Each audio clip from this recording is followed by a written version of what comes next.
ನಮಸ್ಕಾರ, ಆರೋಗ್ಯ ದರ್ಪಣಕ್ಕೆ ಸ್ವಾಗತ. ನಾನು ನಾಗರತ್ನ ಮೇಲಿನ.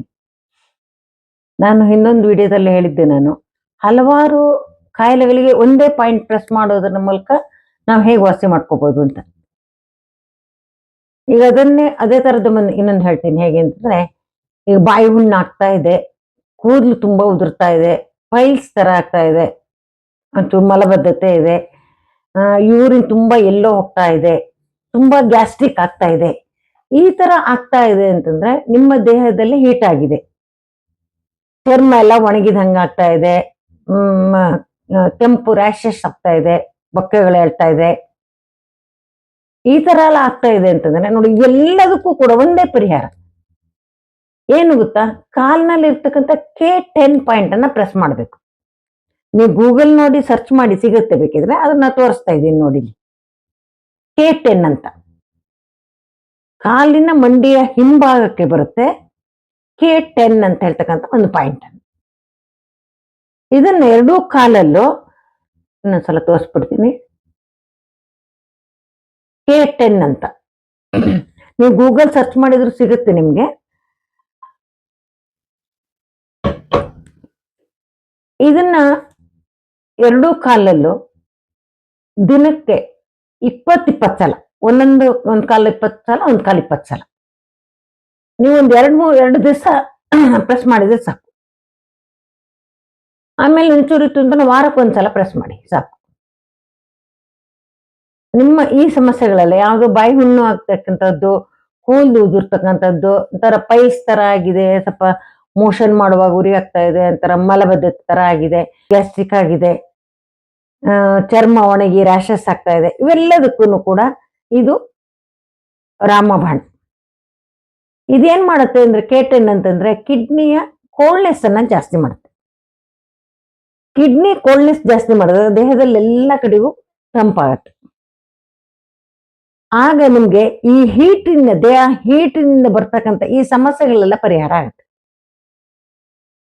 ಕೆಲವೊಮ್ಮೆ ನಮ್ಗೆ ಹೀಟ್ ಜಾಸ್ತಿ ಆಗಿ ನಮ್ಗೆ ರಾತ್ರಿ ನಿದ್ದೆ ಬರೋದಿಲ್ಲ. ಒಂದೊಂದ್ಸಲ ನಮ್ಗೆ ಗೊತ್ತಿರುತ್ತೆ, ನಾವು ತಿಂದ ಆಹಾರದಲ್ಲಿ ಯಾವುದೋ ಒಂದು ಜಾಸ್ತಿ ಮಸಾಲೆ ಇರ್ತಕ್ಕಂಥ ಆಹಾರವನ್ನು ತಿಂದಿರ್ತೀವಿ. ಕೆಲವರಿಗೆ ಸಂಜೆ 6 ಗಂಟೆ ಮೇಲೆ ಕಾಫಿ ಕುಡಿದ್ರೆ ರಾತ್ರಿ ನಿದ್ದೆ ಬರೋದಿಲ್ಲ.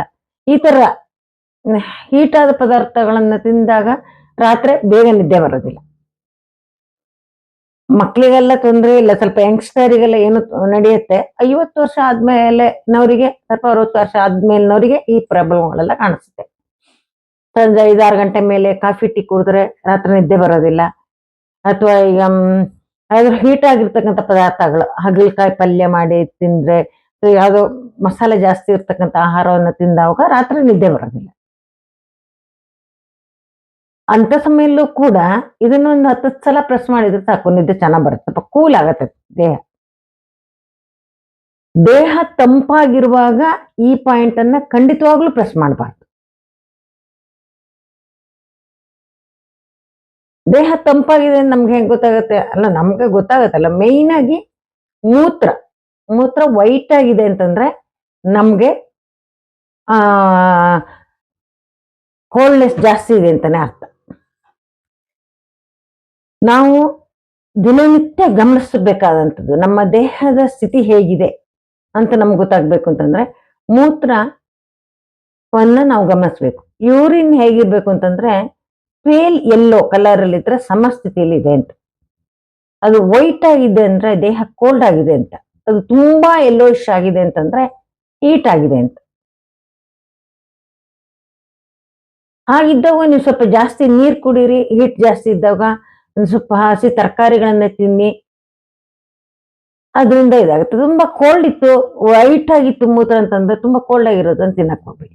ನಮ್ಮ ದೇಹವನ್ನ ನಾವು ಪರೀಕ್ಷೆ ಮಾಡ್ಕೊಳ್ತಕ್ಕಂಥದ್ದು ವಿಧಾನ. ಮೂತ್ರವನ್ನ ನಮ್ ಯೂರಿನ್ ಪಾಸ್ ಮಾಡಿ, ಯೂರಿನ್ ಕಲರ್ ನೋಡಿ ನಮ್ಮ ದೇಹ ಸ್ಥಿತಿ ಇವತ್ತು ಹೇಗಿದೆ ಅಂತ ನಾವು ಕಂಡಿಟ್ಕೊಬಹುದು. ಯಂಗ್ಸ್ಟರಿಗೆಲ್ಲ ಓಕೆ, ತೊಂದರೆ ಇಲ್ಲ. 50 ವರ್ಷ, 55 ವರ್ಷ ಅಥವಾ 60 ವರ್ಷ ಆದ್ಮೇಲಿನವರಿಗೆ ನಾವು ಪ್ರತಿನಿತ್ಯವೂ ಕೂಡ ಇದನ್ನು ಗಮನಿಸ್ಕೋಬೇಕು. ಯಾಕೆಂದ್ರೆ ನಮ್ಗೆ ವಯಸ್ಸಾದವರಿಗೆ ಸಣ್ಣ ಸಣ್ಣ ಆಹಾರ ವ್ಯತ್ಯಾಸದಿಂದ ಕೂಡ ದೇಹದ ಎನರ್ಜಿಯಲ್ಲಿ ವ್ಯತ್ಯಾಸ ಆಗುತ್ತೆ.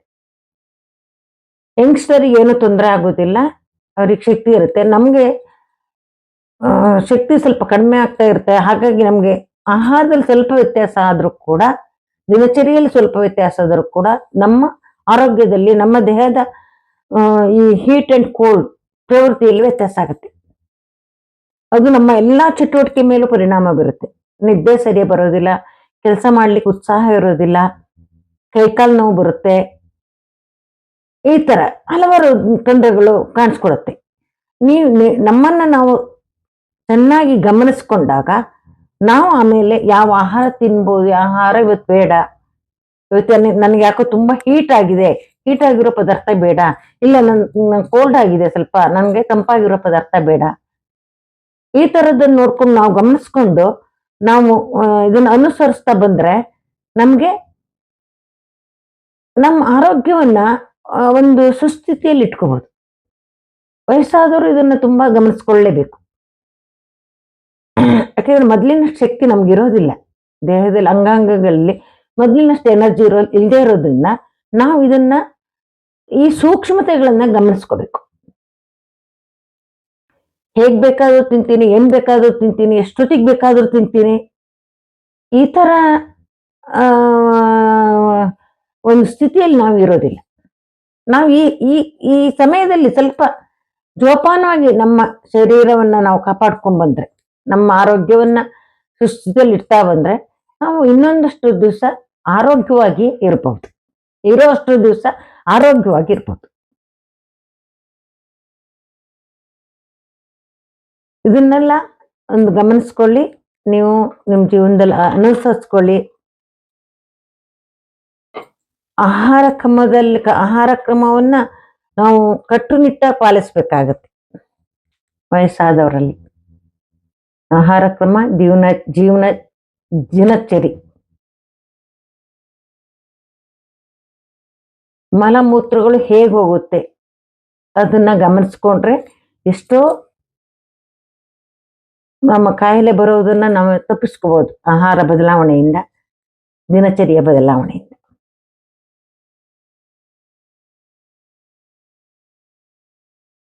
ನಿಮ್ಮ ಯಾವುದೇ ಸಮಸ್ಯೆಗಳಿದ್ರು ನನಗೆ ಕಮೆಂಟ್ಸ್ ಮೂಲಕ ತಿಳಿಸಿದ್ರೆ ನಾನು ನಿಮಗೆ ಉತ್ತರವನ್ನು ಕೊಡ್ತೀನಿ. 6366310264 ಈ ನಂಬರಿಗೆ ನೀವು ಮೆಸೇಜ್ ಮಾಡ್ಬೋದು. ಮೆಸೇಜ್ ಮಾಡಿದ್ರೆ ನಾನು ಉತ್ತರ ಕೊಡ್ತೀನಿ. ಇದಕ್ಕೆ ನಾನು ಕೇವಲ 101 ರೂಪಾಯಿಯನ್ನ ಮಾತ್ರ ಚಾರ್ಜ್ ಮಾಡ್ತಾ ಇದ್ದೇನೆ. ಅದಕ್ಕೆ ನೀವು ನಿಮ್ಮ ಸಹಕಾರವಿರಲಿ. ಮತ್ತು ನಿಮ್ಮ ಕಮೆಂಟ್ಸ್ಗಳನ್ನ,